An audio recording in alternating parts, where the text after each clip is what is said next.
What's going on, guys? Andy here, G4 Outdoors, and like always, Randy snagged again. What's going on, guys? Andy here, G4 Outdoors. We're back on the G4 Outdoors rig, the 19-foot tracker, and we're on some Crappie. Monday, Tuesday, Wednesday, Thursday. I just dream of fishing while I'm going through my workday. I listen to my boss, though he's driving me berserk. Damn it, I can't take much more because my brain is really hurting. Some good little fish tank fish right there, dude. Take them home.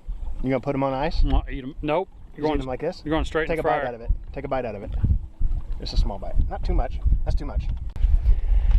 Guys, we're back out here on our home lake, Smithville Lake. I got the sun just blinding me in the eyes. But Randy wanted to do something I've never been a fan of. I don't like 10-foot crappie poles. I don't like the poles. I like casting and retrieving. But Randy went to the store. He picked up a Jenko Fishing Kevin Rogers model 10-foot.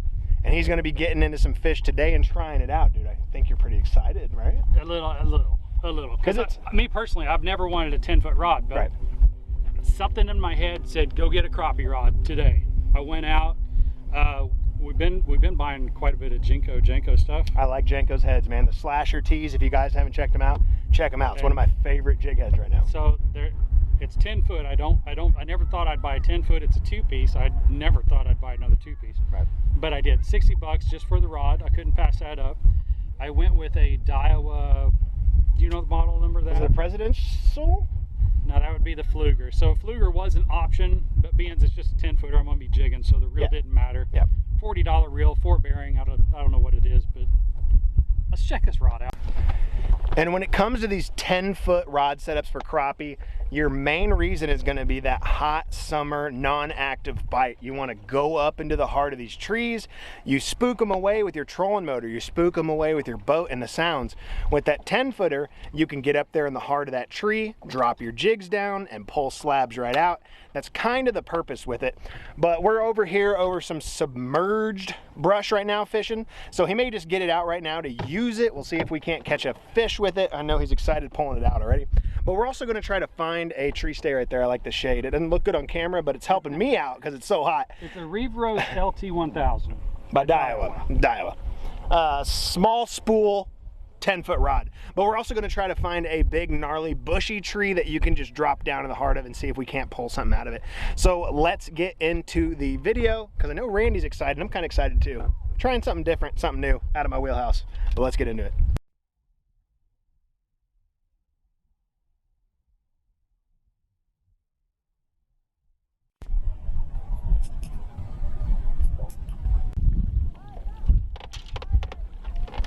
You better catch the longest fish in the lake with that. And we got Chad here too. This is some guy named Chad. He was at the dock with his thumb out. I'm like, yeah, cool, dude. He's like, no, can you take us? I'm like, take who? Me? I'm like, well, that's not 2 people. You said us. Yep, that's me. So now he's on the boat with us. He tried to catch a fish. Yeah, it didn't go too well. Well, that was I gave him a kid's pole.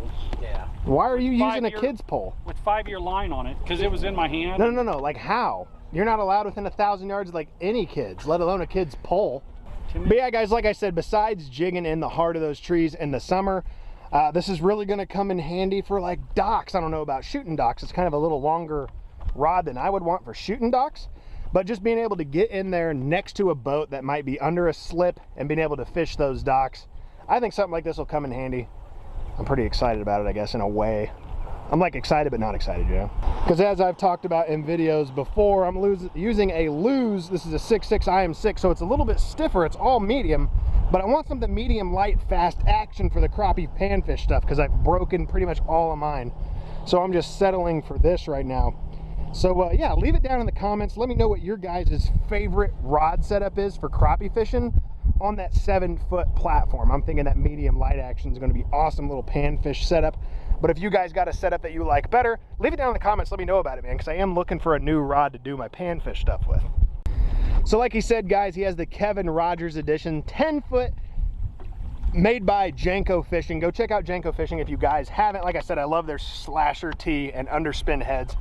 It's paired up with the Daiwa. I think he has 6-pound test fluorocarbon on here. And right now we're going to be fishing with an all white marabou hair jig and see if we can't get these crappies to come up using the Garmin Livescope. Dun, dun, dun. So here's our little lay down structure on the Garmin Livescope. A lot of them are coming in between where that tree is broken in half in about 15 foot of water. So right now it's about 10 foot away. Even though it's not really what this rod's meant for, we're still gonna have fun catching some fish on some submerged brush piles using the Garmin Livescope.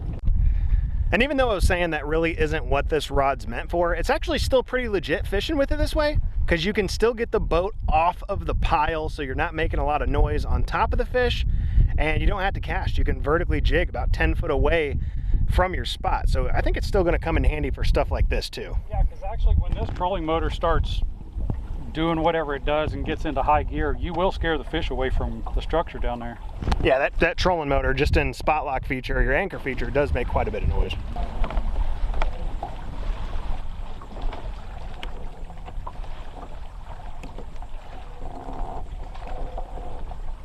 There's maybe fish right behind it.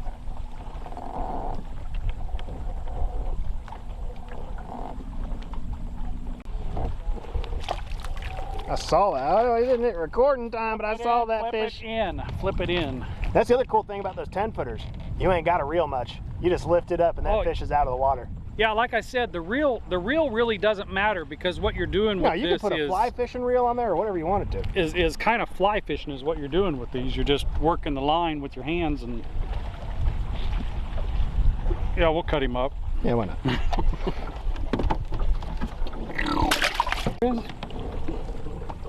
Fish came off the bottom of the lake for that one. Oh God, are you okay?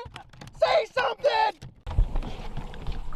Hold on, dude, he can't breathe. I'll save him. Can you breathe? He's breathing again. Let's put him in the live well. Well, we do got the first snag city. I need to clean this lens. Well, I had to clean the lens, but we did figure out the cool thing about a 10 foot is it's really easy to reel right down there when you're only an 8 foot of water snagged, so. Without breaking a rod tip, at least you'll be able to get those back.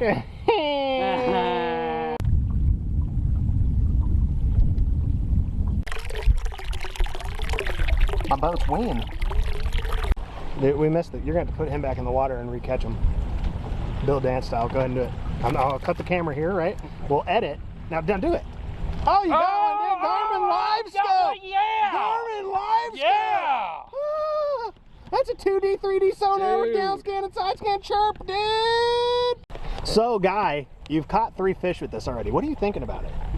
I like that you don't have to reel. I mean, you know what I like? I like that you put that string on backwards. It's a mess. Dude, it sucks. I'm telling you, braid's the way to go on those kind of setups. Watch it, watch it. Should show them. It's a, well, oh, there we go. There go. I like that we don't have to be right on top of whatever we're fishing with our normal rod and reels. Right. 6 foot, but with the 10 foot, I mean, you're out there 15 foot just jigging. So. And you don't have to cast and retrieve as much? No, you don't. Can we show that? No. Don't stop showing that. From now on, I'm in charge of spooling the reels. It's so bad, dude. It's so bad. You gotta pull this one. Anyways, yeah, guys, when it comes to spinning reels, learn it, man. Brandy's new to it, so I'm not gonna beat him up. I'm not gonna beat him up too bad. I should have paid that guy 17 bucks to reel this. Or you should have brought it to my house. I did. You didn't have line. Well, remember? I had line, just not enough for you. Remember? I only needed 30 feet. Well, you're the one that went to the store, bought a rod, a reel, some jigs, and didn't buy line. See him jigging right on top of that tree. Trust me, there is some crappie in there. See if we can't get one to come up at it. And I like switching to the hair jigs, man. I used to fish a lot of hair jigs when I was younger, but I've become obsessed with the soft plastics. But being able to mix it up from soft plastic to these hair jigs, I think you're just gonna catch some more bites with variety alone, you know? Yeah, but one of the main things I'm noticing so far with the 10-foot setup, I like the fact of not reeling. In the summer, when their mouths turn to paper and you're fighting these fish, yeah. they're so easy to come off. And with the 10-foot setup, you just put that rod tip in the air and boom, you got a 10-foot hook set, which brings that fish right into the boat. So you're instantly boat flipping these fish. And that concept is actually pretty cool. Giant, dude. What are you gonna do with that? Use that for bait. Catfish bait. The whole time we've been messing with the Livescope, Chad's been back here throwing this underspin around. This tiny baby crappie. That's right. Oh God. Freaking thing swallowed the hook. Oh God. Oh, there it is. Use your teeth. It works better.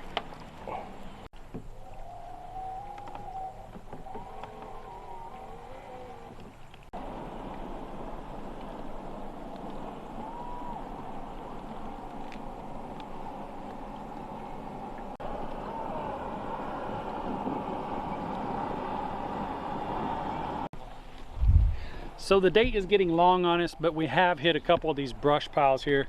And guys, I'm not a crappie professional, so I don't really know if I need a 10-foot rod or anything like that. I just wanted to try it, try something new, learn different techniques, hone in on my skill. But I really enjoyed fishing with this so far today, even though we only got maybe 5 crappie, a couple good ones. But one thing that I really did like is how you didn't have to set the fish. Like I say, you're fishing with this kind of like you're fly fishing, but you're not. You set the hook with your fingers and then just lift it up. And being this is 10 foot, most of those fish are 10 foot down the water. You just lift it up and the fish is already right here, as you saw earlier in the video. So super cool. I like that. You don't have, well, I don't know, it kind of takes the fun away from reeling a big one in. That's why I keep my little baby rod and reel in here, so that I can have some fun reeling some of these fish in. But overall, this is a great rod so far. As you saw, I flipped a pretty big crappie in here. It wasn't a 2-pounder, but I flipped him in here that didn't feel like this was struggling at all. It had a really nice flexible tip on it. I'm not much on backbones, but it was strong enough to handle the crappie I threw in here. But anyways, guys, if you like this video, go check out Jenko Fishing. They have a lot of stuff online. Fishing lures, fishing rods, anything you want for crappie, bass, anything like that. Not sponsored, but anyways, if you like the video, hit the like button, hit the subscribe button, leave a comment down below. I will see you in the next one. I'm out. Dude, you just broke your new rod.